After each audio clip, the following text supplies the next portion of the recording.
허리 디스크가 있으면 운동을 해야 할까요? 쉬어야 할까요? 많은 분들이 여기서 실수합니다.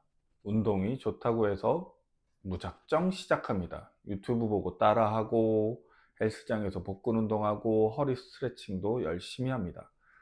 그런데요, 허리 디스크는 운동을 잘못하면 더 심해질 수 있습니다. 실제로 진료실에서도 이런 분들이 많습니다. 운동을 열심히 했는데 더 아파졌어요. 복근 운동을 했는데 다리 저림이 심해졌어요. 허리 늘린다고 숙였는데 오히려 못 일어나겠어요. 오늘 분명히 말씀드리겠습니다. 허리 디스크에 좋은 운동과 나쁜 운동은 따로 있습니다. 무조건 운동한다고 낫는 게 아닙니다. 맞는 운동은 약이 되고 틀린 운동은 독이 됩니다. 자, 허리 디스크인데 왜 운동이 필요할까? 허리 디스크라고 해서 계속 누워 있는 것만은 오히려 회복을 늦출 수도 있습니다. 물론 너무 심하게 아픈 급성기에는 쉬는 것이 필요합니다. 하지만 그 시기가 지나고 나면 허리 주변 근육을 너무 안 쓰게 되고 몸이 더 굳고 조금만 움직여도 통증이 커질 수 있습니다. 즉, 중요한 건 어떤 운동을 선택하느냐, 이것이 중요한 거지 운동을 할지 말지가 아닙니다. 자, 그래서 허리 디스크에 좋은 운동 몇 가지를 살펴볼게요. 먼저 권할 수 있는 운동은 걷기입니다. 걷기는 허리에 충격을 주지 않으면서 몸을 자연스럽게 움직이게 해줍니다. 또 오래 앉아 있거나 누워 있는 것보다 허리 회복에 도움이 되는 경우가 많죠. 다만 처음부터 오래 걸으면 안 됩니다. 10분, 15분부터 시작해서 통증이 심해지지 않는 범위 한도 내에서 천천히 늘려가야 됩니다. 걷고 나서 조금 뻐근한 정도는 괜찮을 수 있는데요. 다리 저림이 심하거나 통증이 아래로 퍼지면 줄여야 됩니다. 두 번째입니다. 가벼운 허리 신전 운동인데 허리를 숙일 때 아픈 분들 중에는 허리를 약간 펴는 방향이 도움이 될 수 있죠. 예를 들면 엎드린 상태에서 팔꿈치로 상체를 받친 상태거나 혹은 손바닥으로 바닥을 짚고 상체를 천천히 드는 동작입니다. 이때 중요한 것은 억지로 많이 젖히는 것이 아니라 증상이 심해지지 않는 범위까지만 하는 것이죠. 특히 허리보다 다리 통증이 줄어드는 느낌이 있다면 도움이 될 수 있습니다. 반대로 다리 저림이 오히려 심해진다고 하면 중단해야 됩니다. 세 번째입니다. 복부의 심죽이나 코어 안정화입니다. 허리 디스크 환자한테 필요한 것은 강한 복근 운동이 아니라 허리를 안정적으로 잡아주는 힘입니다. 누운 상태에서 무릎을 세우고 배에 살짝 힘을 주면서 허리를 과하게 꺾지도 누르지도 않고 중립 위치를 유지하는 훈련이 좋습니다. 이런 코어 운동은 허리에 큰 부담 없이 안정성을 키우는 데 도움이 됩니다. 네 번째입니다. 버드독 운동이라고 하는 건데요. 네발기기 자세에서 한쪽 팔과 반대쪽 다리를 천천히 뻗는 운동입니다. 이 운동의 핵심은 높이 드는 게 아니고 허리가 흔들리지 않게 버티는 것입니다.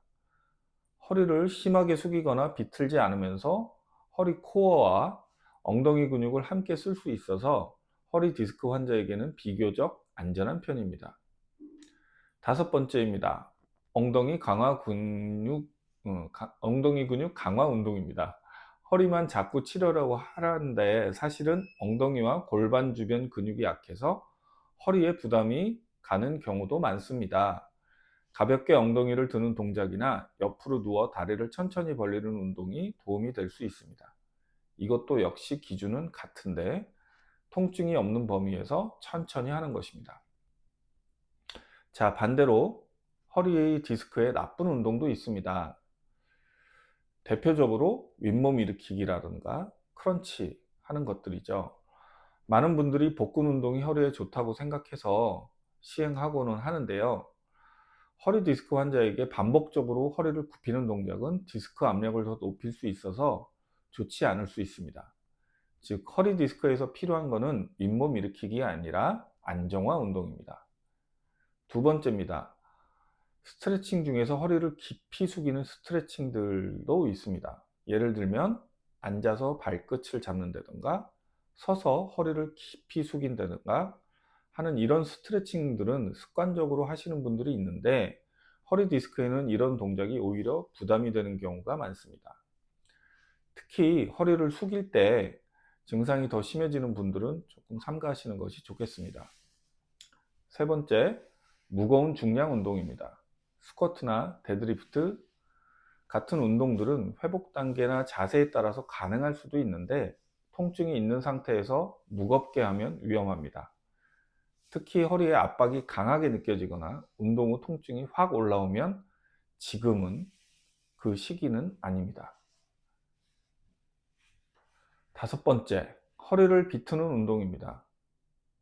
허리를 숙이면서 비틀기, 강하게 회전하는 운동, 통증이 있는데 무리한 골프 스윙 같은 동작은 허리 디스크에 상당히 부담됩니다. 특히나 숙이면서 비틀기 하는 이 조합은 정말로 조심해야 되겠습니다. 자, 그래서 좋은 운동과 나쁜 운동은 결국 내 몸의 반응을 보면서 해야 됩니다. 첫째, 운동 중 찌릿하거나 날카로운 통증이 심해지면 멈춰야 하고요. 둘째, 운동한 다음 날 통증이 더 악화되면 그 운동은 지금은 맞지 않습니다. 셋째, 다리 저림이 아래로 더 퍼진다고 하면 좋은 신호가 아닐 수도 있고요. 넷째, 좋은 운동도 과하게 하면 나쁜 운동이 됩니다. 하지만 이런 경우에는 운동보다 병원에 오셔서 진료를 먼저 보는 것이 좋겠습니다. 다리에 힘이 빠진다, 혹은 발목이나 발가락 힘이 떨어진다, 저림 증상이 더 심해진다, 밤에 잠을 못 잘 정도로 많이 아프다, 혹은 대소변 조절이 잘 안 된다. 이런 경우에는 혼자 운동으로 해결하지 마시고 정확한 진단부터 받으셔야 됩니다. 자, 정리하겠습니다. 허리 디스크에 도우미 운동은 걷기, 가벼운 신전 운동, 코어 안정화 운동, 버드독, 엉덩이 강화 운동 등이죠. 반대로 도움이 안 되고 조심해야 될 운동들은 윗몸 일으키기, 깊이 허리를 숙이는 스트레칭, 무거운 중량 운동, 허리를 심하게 비트는 운동 등이 되겠습니다. 자, 기억해야 될 것은 하나입니다. 운동은 무조건 하는 게 중요한 게 아니라 내 몸에 맞게 하는 것이 중요합니다. 오늘 영상이 도움이 되셨다면 좋아요와 구독 부탁드립니다. 감사합니다.